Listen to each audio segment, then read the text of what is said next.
現代人咧好奇怪嘅地方，瞓覺少咗好多，但另一方面咧總係唔夠時間用，因為外在嘅事物係無窮無盡嘅。呢個要呼應莊子講嘅吾生也有涯，而學無涯。呢個學嘅意思唔係學習咁解，而係外在嘅資訊咧，佢永遠喺度交織。你要記得咧，我哋每個人內在嘅心靈咧係自由嘅起點或者係個基礎。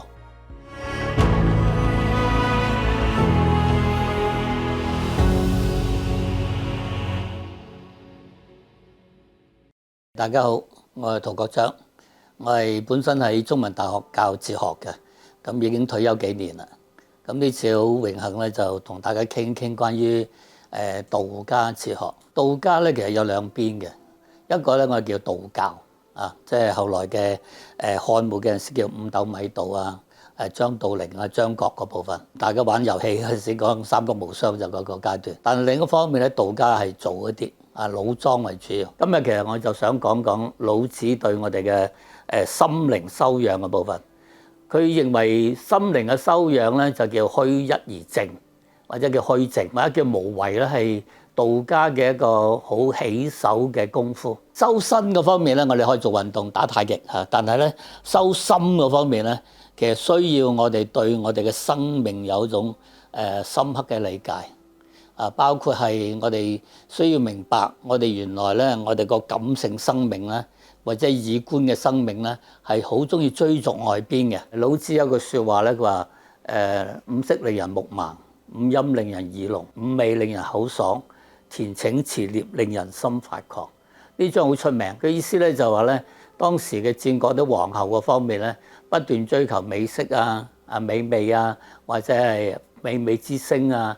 或者五光十色嘅好多姿多彩嘅裝飾，嗰啲類嘅嘢咧，只係外在。嗰啲皇后咧，好多時喜歡打獵啊，田頃池獼令人心發狂，就係追逐啲兔仔啊。其實咧，我哋會好高度興奮。老子認為咧，呢個其實有害於我哋嘅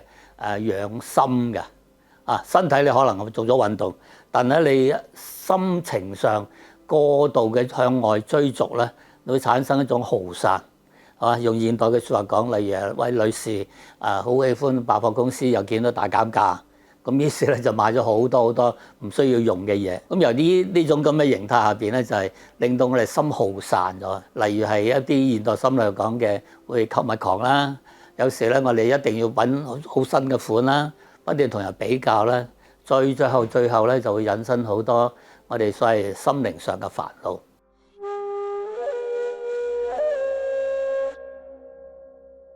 現代人咧好奇怪嘅地方，瞓覺少咗好多，但另一方面咧總係唔夠時間用。一啲我哋叫讀 BA 啊，讀一啲商科啲咧，好重視點樣用盡佢。即係舉例子，佢哋喜歡用啲例子就係一堆沙啦，有啲咖啡粉啦，啲石仔啦。咁問啲學生，你究竟邊啲擺入去個罌先咧？咁樣咁如果你係擺晒啲沙落去咧，咁或者係細粒嘅嘢落去先咧，大嘅咧就好多空隙，嘥咗啦。咁有個揼合嘅時間管理咧，就係你首先擺啲大粒嘅落去，然之後先擺細石、碎沙，然之後先至擺一啲沙粒，然之後再擺咖啡粉，等到滿晒咁樣。咁我自己對呢種 time management 咧有啲意見嘅。人有時咧係需要有一種無所為、無所作為嘅一種空餘嘅生命咧，有時佢有一種秩序嘅，佢唔係每一刻都係要係有所用。用一個比較英文講法咧，呢個係一個德國作家開德格，佢其實受老子影響。佢話：我哋現代人咧太過用一種叫 in order to， 每樣嘢都有一個作用。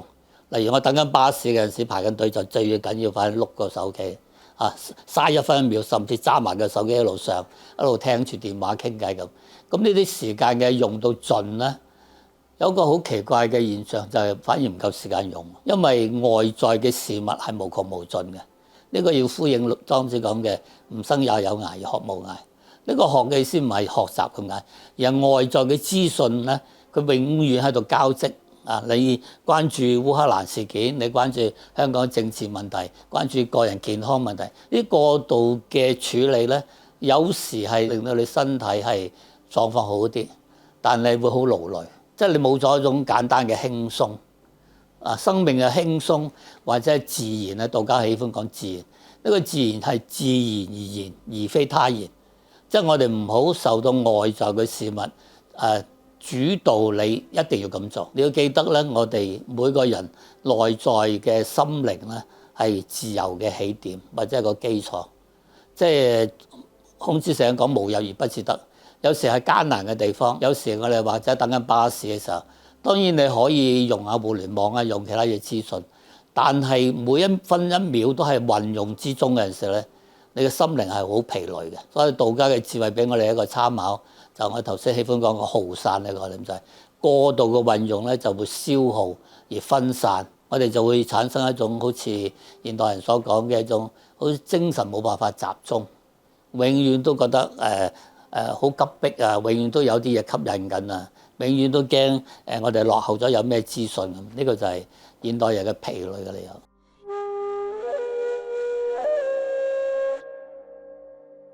呢種功夫點樣修養變成係比較虛靜或者無為呢？老子《道德經》有一段幾有趣嘅文獻，佢話：30輻共一轂，當其無，有居之用。筵席以為器，當其無，有器之用。作戶有以為室，有室之用。第一句意思裏邊咧就係我哋以前嘅車輪咧係實心嘅，咁於是嚟講好容易行下行下就破爛。但係當我哋運用到某種嘅睇法裏邊，30輻咧係嗰個車輪嘅橫支啊，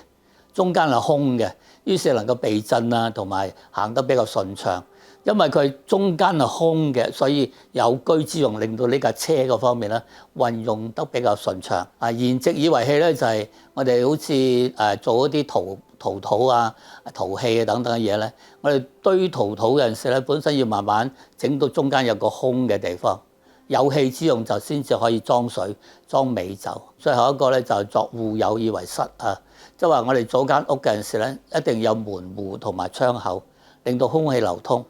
咁呢種情形下邊咧，無唔係一樣我哋去追求到嘅嘢喎。例如我哋嘅心境唔係日日喺度掛住股票嘅升降啊、黃金嘅升降，或者係不斷掛住究竟買邊個手袋啊、邊隻名牌，又或者我哋心境咧唔係斤斤計較別人嘅即係中傷啊，甚至別人嘅語言嘅一種即係詆毀，則你就可以進入一種狀態下邊就係無嘅狀態。如果你仍然係需要買股票啊，或者保值啊，呢樣嘢並不妨礙，但你需要某種情況下邊咧，能夠放低你着呢樣嘢嘅黏着。你個心境唔係淨係黏着係股票，唔係黏着係一啲所謂金錢啊利益嘅陣時咧，你就會見到呢個大自然嘅比較豐富嘅內容，又會見到藝術裏邊嘅某啲嘅心境上嘅變化。又或者同人交往嘅時候咧，會體會到更加多人嘅人與之間嘅一種情感嘅交流。所以呢個無之以為係一種妙用咧。呢個道家想講嘅意思就係表層就係第一層就係無為，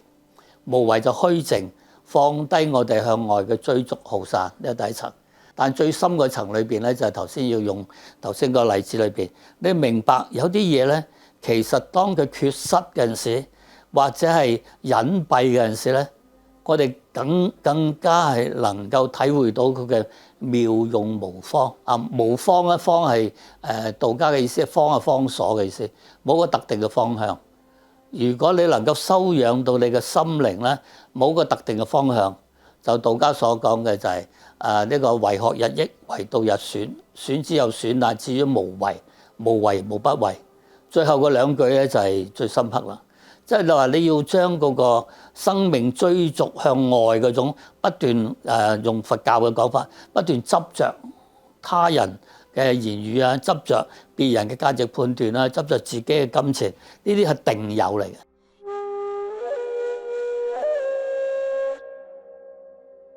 當然有少少就係我哋好似呢個互聯網咁樣，我哋好多知識咧，有時不斷追逐啊，喺度碌嗰個手提電話，呢啲咁樣咧，其實係為學日益嘅。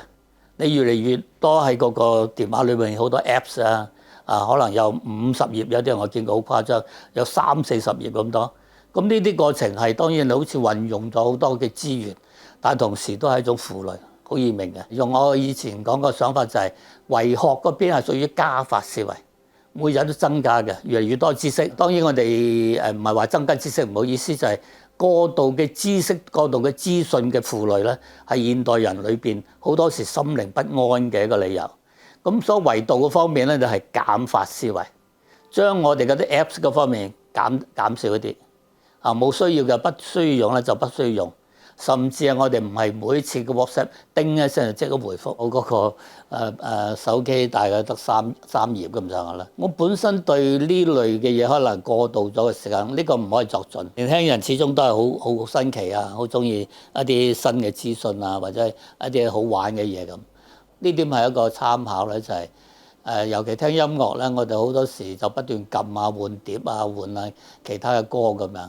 我哋試下耐心少少聽完一首音樂啊，到你能夠聽好一首音樂，甚至再聽一次啊，咁你發覺咧，呢個係一位法師提議我哋，即係我哋現代人咧，其實有一種方式就係要學習一種忍耐。呢